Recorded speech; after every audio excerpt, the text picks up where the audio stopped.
Assalamualaikum warahmatullahi wabarakatuh. Perkenalkan, nama saya Mutiar Ramadhani dari kelas 10 Akuntansi B, absen 18. Di video ini saya akan membahas rangkuman materi dengan judul Belajar Efektif. Belajar yang efektif adalah suatu proses belajar mengajar yang mampu memberikan pemahaman, kecerdasan, dan kualitas yang lebih baik, serta dapat diterapkan dalam kehidupan sehari-hari untuk menghasilkan sumber daya manusia yang unggul.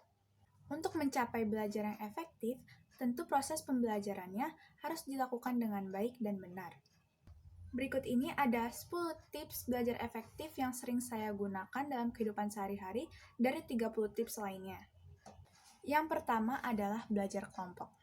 Dengan belajar kelompok, kita dapat membahas materi pelajaran yang belum dipahami secara bersama-sama.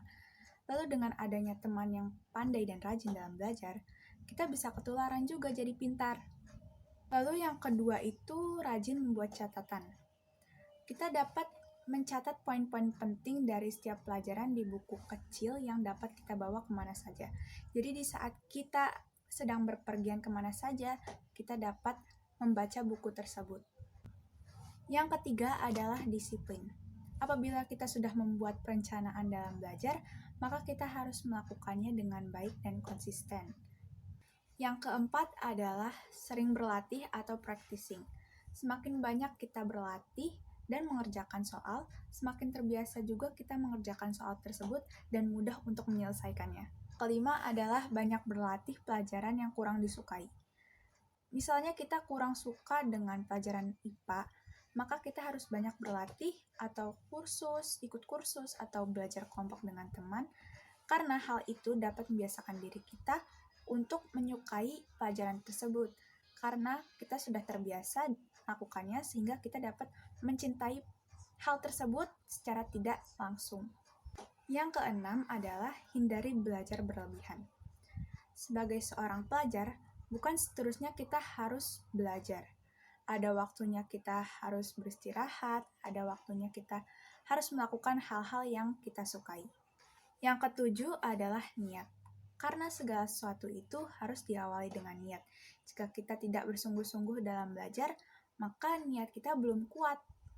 Yang kedelapan adalah metode imitasi atau metode meniru. Dengan metode ini kita dapat mempraktekkan apa yang kita lihat. Misalnya, kita belajar dari apa yang guru jelaskan.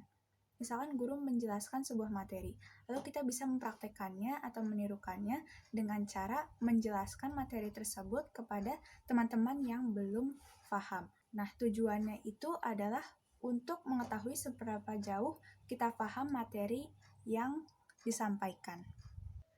Yang kesembilan adalah lokasi dan situasi yang kondusif. Lokasi juga mempengaruhi proses belajar mengajar kita. Kita harus mencari tempat yang nyaman dan tidak terlalu banyak orang agar kita bisa lebih konsentrasi. Sebagai contoh, kita bisa mendekorasi ruangan belajar kita senyaman mungkin agar kita bisa menikmati proses belajar kita. Yang ke-10 atau yang terakhir adalah memohon bimbingannya atau berdoa kepada Yang Maha Kuasa. Jangan lupa kita untuk perbanyak berdoa. Selain itu, berdoa juga dapat menenangkan hati dan pikiran kita saat belajar.